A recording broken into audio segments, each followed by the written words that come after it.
राजपा के कार्यकारी अध्यक्ष सीए सुनील भार्गव अपनी व्यूह रचना को लेकर पूरी तरह आश्वस्त हैं कि विधानसभा के चुनावों के बाद अगली सरकार में राजपा का अहम रोल रहेगा। इन्होंने कहा कि राजपा कांग्रेस और भाजपा के विकल्प के रूप में खड़ी होगी। भार्गव साहब, आप भारतीय जनता पार्टी छोड़ के राजपा के अंदर आए तो आप किन विचारधाराओं को लेके इसमें आए और क्या करने जा रहे हैं? देखिए, पहली चीज़ तो मैं बता दूं कि मैंने राजस्थान की भाजपा से अपना नाता तोड़ा है, विचारधारा से नाता नहीं तोड़ा है। राजस्थान की भाजपा जो पूरे देश भर की भाजपा है उससे एकदम अलग तरह से काम कर रही है। आंतरिक लोकतंत्र समाप्त हो गया है, कार्यकर्ताओं की पूंछ नहीं है और मानव विचारधारा की भी आवश्यकता नहीं है। और फिर चाहे टिकट बांटने की हो या पार्टी चलाने की हो, सारी व्यवस्थाएं राजस्थान के बाहर के लोगों के पास। जिस तरह के तेवर अभी दिख रहे हैं, जो अहंकार दिख रहा है, जिसमें कार्यकर्ताओं को प्रजा ये मानकर चलते हैं, जो साथी नेता हैं वो कर्मचारी हैं, और जिसमें हमारी जो विचारधारा है, उसका जो परिवार है, उसको नकारा जा रहा है,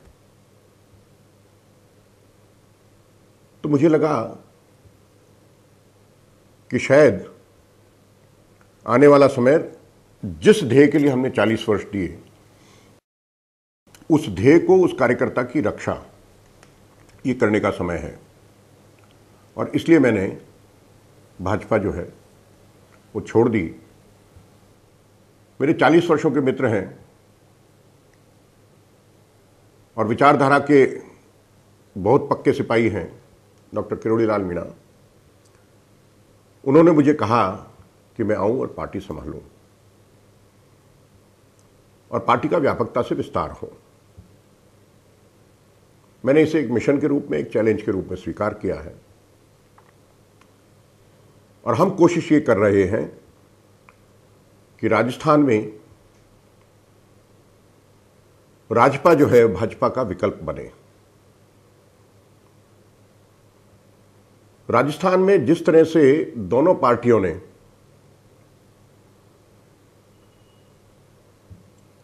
या यूं कहें कि दोनों पार्टी के नेताओं ने राजस्थान के खजाने को लूटा है, राजस्थान की संपदा को लूटा है, उससे आम जन विचलित है और इसलिए वो देख रहा है कि एक अच्छा, ईमानदार, स्वच्छ नेतृत्व जो सभी 36 कौमों को साथ लेकर चल सके, उसकी तलाश है। और उसकी वो तलाश आके रुकती है राजपा पे, राजपा के एक ऐसे नेतृत्व पे जो अनवरत 5 साल से लगातार बिना ये देखे कि कौन सी जाति का है, कौन से धर्म का है, संघर्ष कर रहा है, यात्राएं कर रहा है।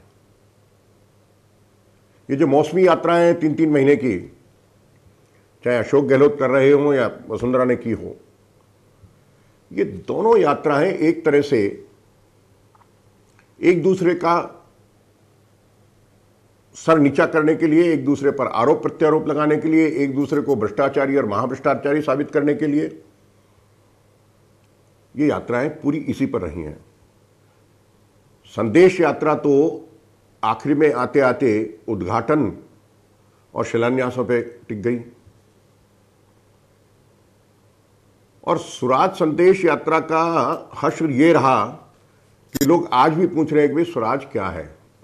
दोनों के प्रति अविश्वास है आम जनता में और आम जनता को एक सच्चा विकल्प चाहिए, एक ईमानदार विकल्प चाहिए जो गांव, गरीब, मजदूर, किसान, आदिवासी, महिला और युवा, ये जो वंचित वर्ग हैं, जिन्हें ना तो इतने वर्षों में राजनीतिक न्याय मिला, ना उनका हक मिला और ना ही आर्थिक न्याय और हक मिला, तो उनको न्याय और हक दिलाने के लिए राजपा कृत संकल्प है और ये हमने अपने आचरण से दिखाया है। एक दूसरे की बात को अगर सच मान लें, कांग्रेस जो आरोप भाजपा पे लगा रही है, भाजपा जो कांग्रेस पे आरोप लगा रही है, तो दोनों ने मिलकर लगभग 60,000 करोड़ की संपदा राजस्थान की लूट कर दिल्ली, बंबई और लंदन तक ले गए। एक हिसाब अगर लगाएं तो पिछले 10 वर्षों में योजनागत खर्चों में 2,75,000 करोड़ रुपए खर्च हुए। और अगर 60,000 करोड़ रुपए इन दोनों ने मिलकर राज्य के कोष को चूना लगाया है, तो हम समझ सकते हैं कि उन्होंने राज्य के विकास को कितना पीछे धकेल दिया, आम आदमी के चेहरे की मुस्कान को कैसे छीन लिया। और ये मुस्कान को छीनने वाले जो लोग हैं, ये इनके अपराधी हैं। एक दूसरे ने समझौता कर रखा है और 2 समझौते कर रखे हैं कि जब मेरा शासन हो तो तुम 4.5 साल चले जाना, दिल्ली रहना, लखनऊ रहना, कहीं भी रहना, और जब तुम शासन कर रहे हो तो मैं लंदन चली जाऊंगी, देहरादून चली जाऊंगी, दिल्ली चली जाऊंगी।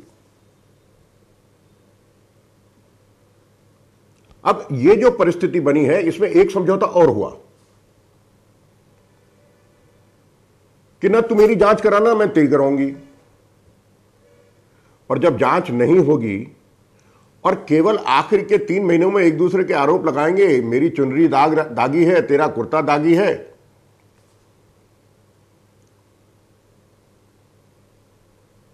तो आम जनता, चूंकि विकल्प नहीं है, हम दोनों में से एक को चुनेगी।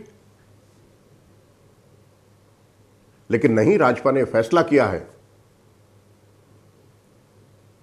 कि जिस गरीब की, जिस मजदूर की, जिस आदिवासी की, जिस किसान की, जिस महिला की, जिस युवा के हक को छीना गया है, जिनको न्याय नहीं मिला है, ये 80% मतदाता हैं, ये 80% जनसंख्या है। इसके चेहरे पर मुस्कान आनी चाहिए। और इसके लिए हमने कहा कि विकास का केंद्र गांव बने। आज स्थिति क्या है? 5-6 जो मूलभूत आवश्यकताएं हैं गांव की, बिजली, सड़क, पानी, हम जानते हैं। अच्छी शिक्षा नहीं है, अच्छी चिकित्सा नहीं है, भंडारण की व्यवस्था नहीं है। अरे भाई, ये तो कर सकते हो। आज कोई बीमारी हो जाए, शहर की तरफ भगते हैं। अच्छी पढ़ाई करनी हो, शहर की तरफ भगते हैं। भंडारण करना हो, मंडियों और शहरों की ओर भगना पड़ता है। यानी क्या दुर्दशा है किसान की। और हम इस बात में खुश होते हैं कि हमने 25,000 करोड़ मेट्रो के लगा दिए। एक बात को समझना पड़ेगा राजनेताओं को भी कि जब तक गांव से शहरों की ओर पलायन चलता रहेगा तेज गति से, शहरों में कितना भी विकास कर लीजिए, अभाव की स्थिति रहेगी। और यही हम देख रहे हैं। सब शहरों की दुर्दशा, ना सफाई है, ना गटर लाइन है, ना रोड ट्रांसपोर्टेशन है, सब सड़कें रुकी पड़ी हैं, कोई व्यवस्था नाम की चीज नहीं है। तो हमने कहा कि गांव की खुशहाली, गांव के ग्रामीण लोग, जो वंचित लोग हैं, उनके चेहरे पर मुस्कान, यह हमारा चुनाव का केंद्र होगा। ये मुस्कान कैसे देंगे आप? मैं इसलिए कह रहा हूं कि ये जो हमने अपना जो घोषणा पत्र बनाया है और कुछ समय में हम लेके आएंगे, उसमें कुछ बातें आधारभूत कही हैं। हमने कहा